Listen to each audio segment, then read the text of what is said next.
Professional football manager, a true leader, world traveler. In this video, I interviewed an absolute legend in the high performance and elite sports arena, Mr. Tony Walmsley, founder of the Leaders Advisory. Before we jump into it, let me tell you a little bit about Tony and his journey. It's a good one, so stick around. You know, a lot of people think that football is all about the game itself, the muscles, the speed, the power, all of it. But just as important as those are the guys on the sidelines. Anyone who's ever played a sport or run a business knows that coordinating a team is not an easy job. When you coach football at the international level, you learn a lot of things you might not have expected going into it. Tony Walmsley spent years traveling the world, training different football teams. He moved from country to country, training and learning new philosophies about football and life that help him understand how to make each team work more effectively. Tony has learned the hard way that there's a lot to consider when building a team. Because he knew what it felt like to be part of an extremely fast-paced and intense industry, he decided to use his skills in order to help businesses build stronger teams. He decided to start the Leaders Advisory to help companies and their executives learn how the principles of building strong teams could help them reach their goals. Quite frankly, he saw a need for his services not being met by other companies in the industry. Over the years, Tony has worked with some big clients helping them achieve amazing things. He now uses ancient wisdom and modern psychology together to help executives build unstoppable teams. In this interview, Tony will give us an interesting example of Gary Neville and how to deal with the emotions around the football and the high-pressure environment that it is. So, with that being said, I'd like you to meet Tony Walmsley and listen to his story. Welcome, Tony. For those who don't know you, can you tell us what is your story in professional football? Hey, Jack. Yeah, it's quite a long one, but I'll keep it short. I first left to Australia from Manchester in 1988 as a player coach. And at that point in time, didn't know it was going to be a career, but when I look back now, I'm really proud of some of the places that I worked. So, I was head of Manchester United's academy in Oceania. I worked head coach at the Central Coast Mariners. I worked in the Asian Champions League. I managed the Olympic athletes program in New South Wales, Australia. So I worked with the Matildas. So had a lot of success at national level, and that's where I find myself today. I've just started coaching this year again for the first time in a while, and I'm really enjoying it. Trying to help Ossett United get into the National Women's League, and I'm really enjoying being re-engaged and re-energized in the game. Oh, that's fantastic to hear. So, with you working for so many different clubs and organizations, what do you see are the biggest challenges when building a high performing team?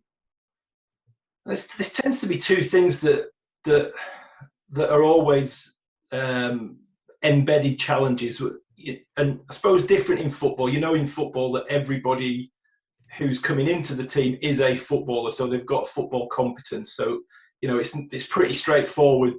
You don't put your goalkeeper up front, and you don't put your striker in goal. But in business, getting people in the roles that most match their preferences is really critical, and it's often overlooked. And then it's the dynamics. It's how the manager or the leader relates to everybody else, or takes responsibility for relating to everybody else, where lots of the challenges come about. So if you get either of those two things wrong, there's going to be big challenges. If you get both of them wrong, it's a disaster.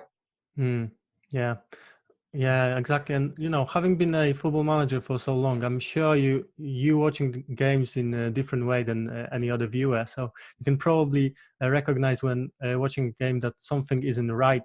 What is that you could do to identify and help the team that is really struggling?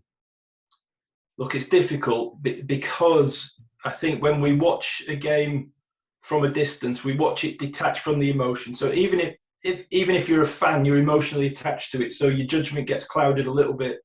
Imagine Gary Neville commentating straight after Liverpool beat United 5-0. He was very hyper emotional, and then a day later, after he'd had time to analyse the game, he was speaking with a much more methodical and calm analysis.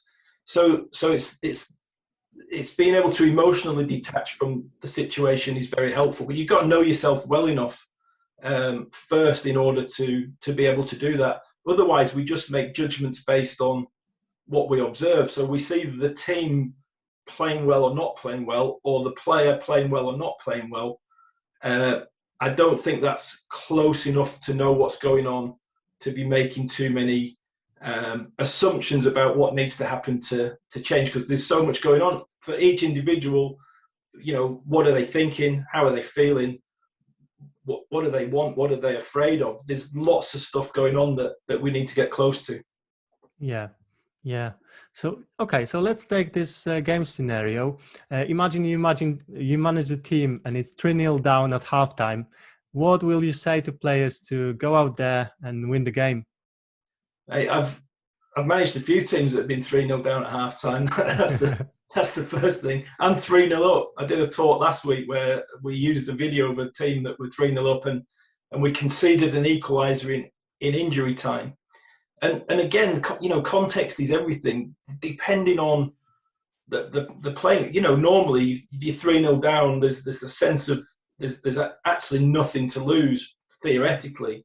There's obviously potential for it to get worse, but there's a huge opportunity to improve, and that tends to be a little bit easier to tap into people's positive motivation. So that said, there's less fear attached to pursuing something. It started the game at 0-0, and now, well, it's pretty bad. So let's go for it. I think tapping into that positive emotion and helping.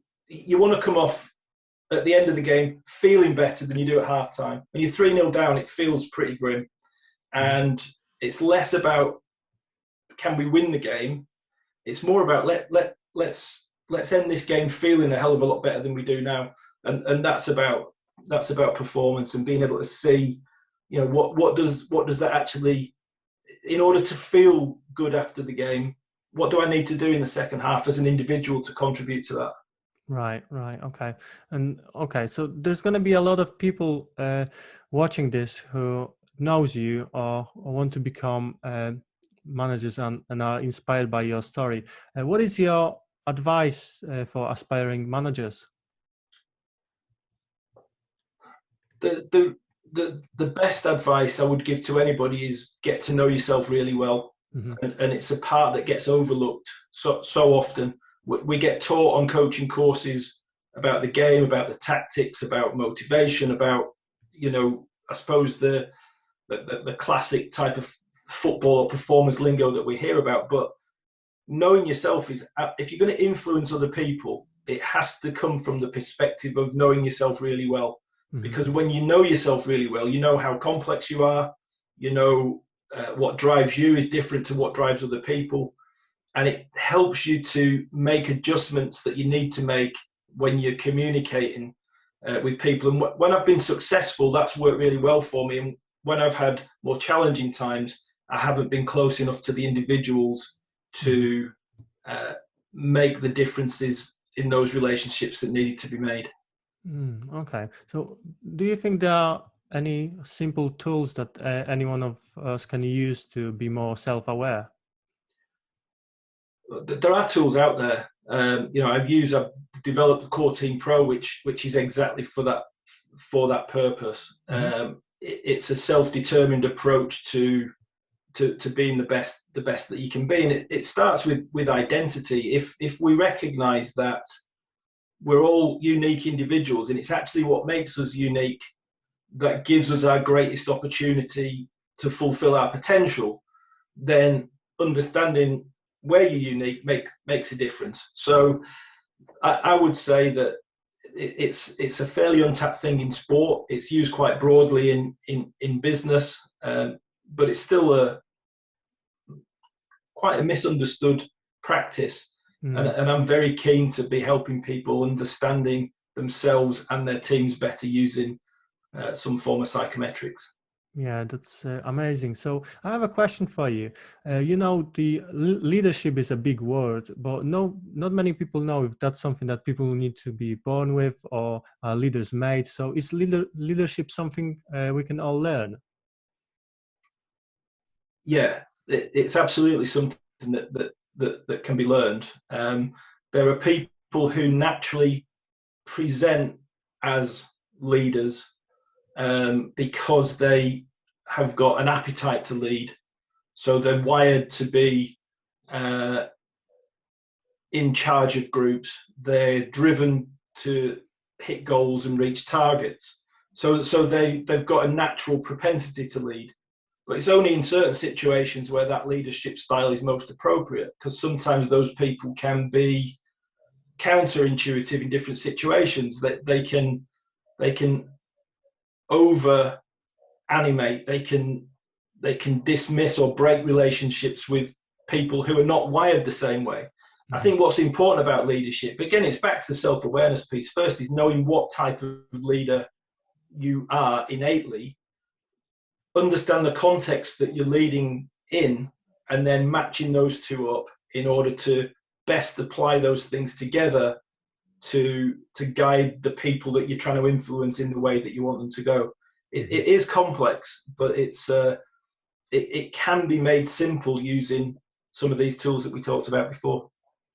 That's amazing. Thanks very much for this explanation. Can you tell people what you do now and what is the vision of your company, the Leaders Advisory? Yeah, so I'm a performance coach. When I started, it was to take. I've been in business leadership positions and obviously been in football for a long time.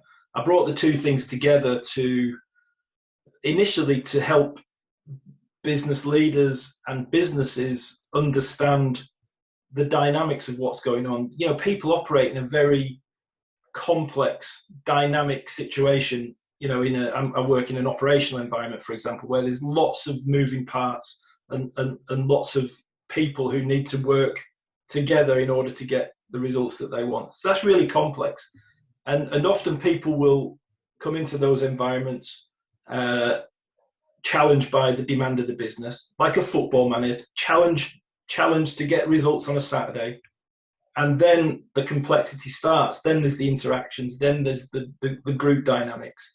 So I help people navigate that, make that complex situation easier to navigate by bringing some insights to the surface that everybody in the team can respond to. Okay, fantastic. Thanks very much for this, Tony. Can you just tell people how people can find you online and offline? Yeah, leadersadvisory.com. And if people want to give me a call, 07512 655 917. Happy to talk to anyone about leadership. Fantastic. I'm going to put this details into the description. Thanks very much, Tony. You enjoy your day, and we'll speak soon, I'm sure. Cheers, Jack. Thanks very much. I hope you found this video valuable, and if you did, hit the like button. Make sure you subscribe to the channel, and most importantly, let us know what you think. We love feedback because it simply helps us improve and set a direction for future videos. If you are wondering how we designed the complete branding for Tony and the Leaders Advisory, feel free to check the case study we created. I'll leave the link in the description.